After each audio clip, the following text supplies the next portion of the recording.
Ok, la loi LOPMI a été évoquée, justement ça va être notre deuxième sujet. J'ai lu un article sur lequel tu avais contribué qui est paru il y a quelque temps dans une revue spécialisée. Est-ce que tu peux nous parler un peu de cette loi? Quelle est sa genèse? Quel est son but? Quelle est la finalité? Quelle était la finalité et ce à quoi on est arrivé? Oui, alors effectivement, tout à l'heure, je parlais des rançons et l'idée au départ, c'était de légiférer sur le paiement et l'indemnisation des rançons par les assureurs, et puis on est arrivé un peu plus loin. Donc j'évoquais le fait que l'ANSSI avait pris position contre le paiement des rançons et leur indemnisation par les assureurs. Ensuite, des rapports parlementaires lui ont emboîté le pas pour, de la même manière, dénoncer ce phénomène et le fait que si les assureurs indemnisaient des rançons, c'était quelque part encourager la cybercriminalité. Il y a ensuite des groupes de travail qui se sont formés dans le courant de l'année 2021 pour aboutir à 2 rapports. Le Haut Comité juridique de la place de Paris, d'abord, a émis un rapport en janvier 2022 auquel nous avons contribué, et ce rapport était plutôt à l'inverse et souhaitait que le paiement et l'indemnisation des rançons soient plutôt encadrés, plutôt qu'on arrive à une interdiction. Et de la même manière, le rapport du Trésor en septembre 2022 est arrivé à la même conclusion. Donc il y avait ce besoin de clarifier, alors au-delà même du paiement des rançons, de clarifier l'assurance cyber en général.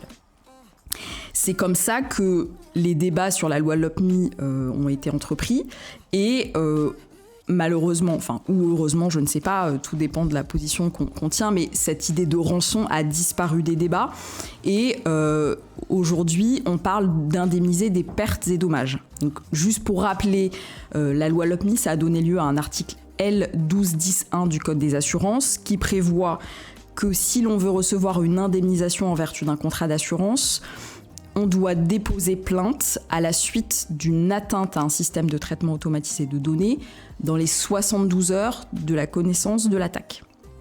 Donc, on ne parle plus de rançon, d'attaque par rançongiciel, on parle d'atteinte à un système de traitement automatisé de données et on parle d'indemniser des pertes et dommages. Donc, on peut revenir ensuite sur ce qui est indemnisable, par quel contrat d'assurance, etc. Mais ce qu'il faut retenir, c'est que maintenant, pour toute indemnisation de tout contrat d'assurance à la suite de toute attaque informatique, il faut porter plainte dans les 72 heures de la prise de connaissance de cette attaque. Et on ne parle plus exclusivement de rançon. Alors, on comprend de ce texte qu'il est large et qu'il inclut le paiement des rançons, mais ce n'est pas écrit noir sur blanc. Alors ça, c'est la plainte, c'est déjà un réflexe que la plupart des assurés ont. Oui, c'est vrai. Alors jusqu'à maintenant, c'était enfermé dans aucun délai. Donc là, le délai 72 heures, il est impératif.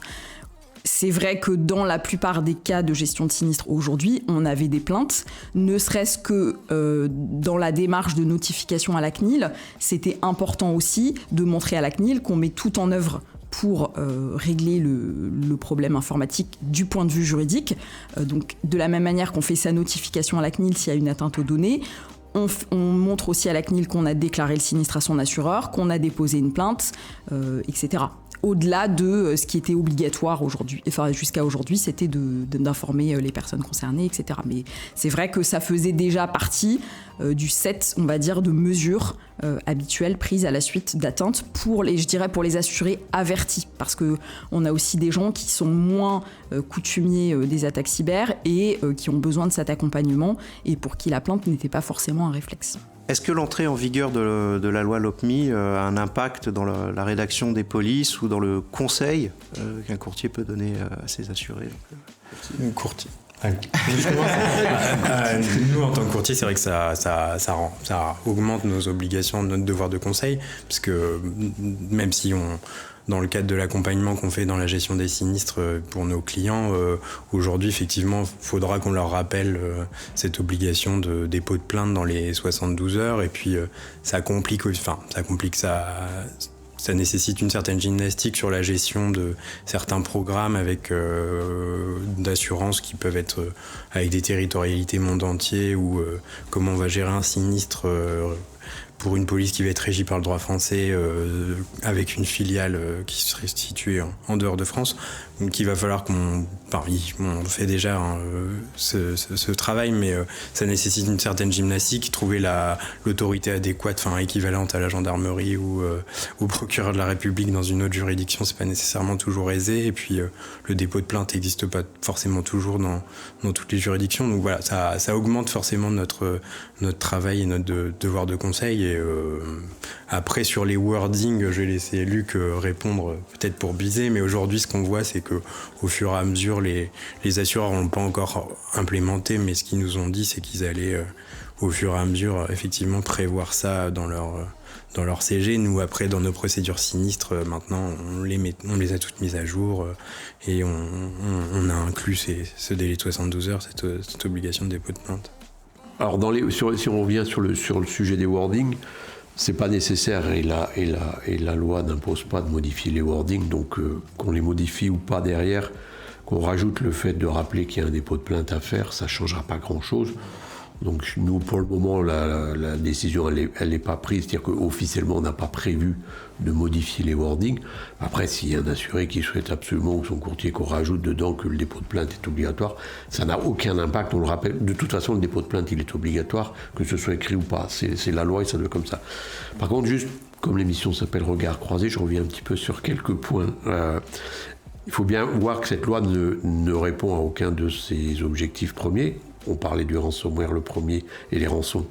On n'en sait pas plus aujourd'hui de savoir si c'est autorisé ou pas d'indemniser, autorisé ou pas d'indemniser ou autorisé ou pas de payer une rançon. Ça ne dit absolument rien. Donc si c'était pour traiter le sujet des ransomware, on a aujourd'hui des positions qui ont été prises officielles, juridiques, en disant que ça ne changeait rien et que ça restait, selon l'interprétation interdit de certains, selon l'interprétation de certains, c'est interdit, selon l'interprétation d'autres, c'est autorisé. On en est exactement au même endroit à ce niveau-là. Ça n'a rien changé. Et le deuxième point sur le dépôt de plainte, qui effectivement était déjà présent, comme vous l'évoquiez, chez un certain nombre d'entreprises, du coup, ça ne servait à rien d'aller faire un texte de loi pour mentionner le dépôt de plainte obligatoire, surtout que ça ne va s'appliquer que sur les entreprises qui sont assurées. Et aujourd'hui, on regarde où est la pénétration de l'assurance dans le marché. Il y a très peu d'entreprises, à part les rencontres, il y a très peu d'entreprises qui sont assurées. Donc pour la masse des entreprises, en fait, ils ne sont pas concernés par cette loi, puisqu'elle ne concerne que les entreprises qui sont assurées, puisqu'elle s'est référée à l'indemnisation par un assureur. Donc finalement, c'est énormément de bruit pour pas grand-chose. Après, il va falloir être très pragmatique derrière sur l'utilisation et le déploiement. À partir du moment où il y a une loi qui vous dit qu'il y a un dépôt de plainte qui est obligatoire, l'assureur, comme n'importe quelle entreprise, se doit d'être en conformité avec la loi. Donc on respectera la loi. Donc il sera nécessaire, et absolument nécessaire, qu'un assuré, s'il souhaite indemniser, démontre qu'il a fait son dépôt de plainte dans les 72 heures. Sinon, on ne pourra pas l'indemniser, puisqu'on se mettrait dans une situation d'illégalité. Est-ce qu'on peut se retrouver dans des situations compliquées ? Oui, bien sûr, et c'est des choses que les assureurs et les courtiers ont déjà anticipées. Alors Pierre-Henri parlait tout à l'heure du cas de la filiale à l'étranger. Moi, on m'a interrogé sur oui, mais je suis en Thaïlande, ma filiale est en Thaïlande, le policier ne veut pas prendre la plainte parce que il comprend pas, ça n'existe pas dans son droit. Alors effectivement, c'est un problème. Donc ce qu'on peut recommander, c'est faire à la manière du courrier qu'on fait au procureur de la République, qui n'appelle pas finalement de réponse, mais de faire un courrier à l'autorité compétente, plutôt que peut-être que se déplacer sur place, où on se verrait opposer un refus. Donc adresser ce courrier unilatéralement pour, en quelque sorte, cocher la case « j'ai déposé plainte ». Voilà, c'est une option. Après, aussi souvent, il est recommandé que, même si, on va dire, ça ne remplit pas la case, mais ça peut aider, que la maison mère s'associe aussi en déposant une plainte, elle, par exemple en France, donc si c'est celle qui a souscrit la police en France et qu'elle a d'application au monde entier, qu'elle dépose une plainte pour le compte de sa filiale, même si ce n'est pas remplir la formalité totalement, mais montrer à l'assureur qu'on a fait tout ce qui était possible pour se conformer à ça. Et pour la question des 72 heures, aujourd'hui, ce délai 72 heures, il est calqué sur le RGPD très clairement. Ils ont cherché un délai de référence. c'est dès la connaissance. Alors, on n'explique pas ce que c'est la connaissance. Est-ce que c'est effectivement une personne de la technique? Est-ce que c'est un responsable au sein de l'entreprise, etc. On ne sait pas. Est-ce qu'on peut retarder le point de départ des 72 heures au moment où on a eu la certitude qu'il y a une atteinte au système informatique, puisque bien souvent, c'est un technicien, un rapport forensique qui va vous permettre de savoir s'il y a atteinte ou non. Donc, c'est pas forcément au moment où on arrive le matin et qu'on voit on a une note de rançongiciel, par exemple, sur son ordinateur. Donc, c'est tout un tas de problématiques qui sont pas résolues à l'heure actuelle. Donc, dans l'attente de jurisprudence ou d'avis d'autorité, etc., il faut être le plus prudent possible et dire que c'est dès que possible. Donc, admettons que ce soit quelqu'un effectivement de la technique. Si lui, il peut aller, et que c'est en France, au commissariat et déposer une plainte pour le compte de la société, voilà.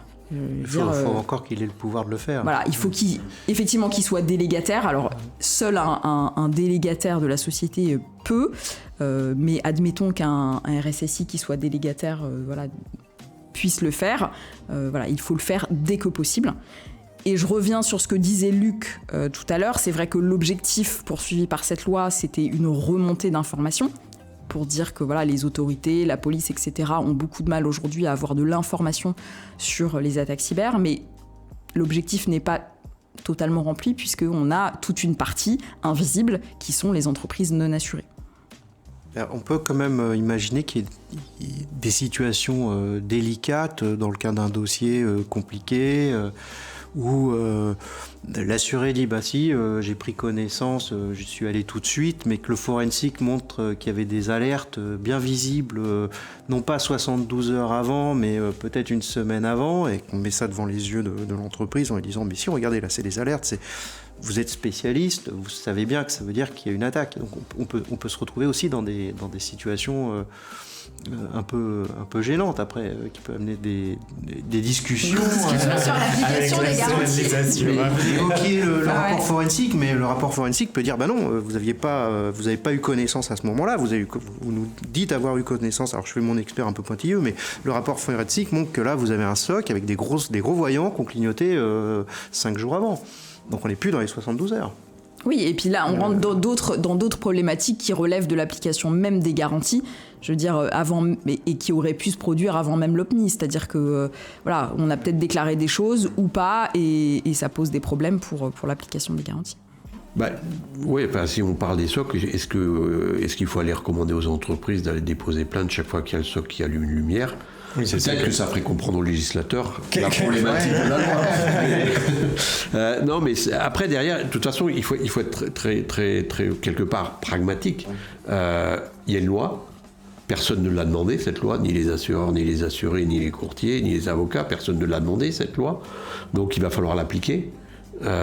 Parce qu'on ne va pas se mettre en tant qu'assureur, on ne va pas se mettre dans l'illégalité en disant pour ce client-là, parce que son courtier il est très fort, il a un gros pouvoir persuasion, on va se mettre dans l'illégalité et on va aller indemniser. Non, on ne se le fera pas. On ne se mettra pas dans l'illégalité. Donc ces débats qu'il peut y avoir, il va falloir essayer d'éviter au maximum de les avoir parce qu'ils ne servent à rien. C'est préjudiciable pour tout le monde. Donc il va falloir éviter de le faire au maximum, et la façon de l'éviter, il va falloir être le plus pragmatique possible. Oui. Quitte, on parlait des risques à l'étranger. Aujourd'hui, au lieu de se poser la question de se dire, si jamais le cas arrive de ma filiale qui n'a pas... c'est peut-être plus simple à ce moment-là de dire, de toute façon, en tant que risque manager ou en tant que RSSI d'entreprise, dès que j'ai une remontée d'informations sur un sinistre cyber, je m'assure qu'il y a soit un dépôt de plainte local, soit je fais mon dépôt de plainte ici, et c'est réglé. Et par rapport à la législation française, on va rappeler qu'on a un texte de loi française qui impose le dépôt de plainte pour pouvoir être indemnisé. La législation française se doit d'accepter le dépôt de plainte en France à minima. Je pense c'est ce que disait Eleonora, c'est qu'aujourd'hui il faut être prudent et pragmatique. Il va falloir s'adapter jusqu'à ce qu'il y ait des clarifications sur les zones grises de cette loi.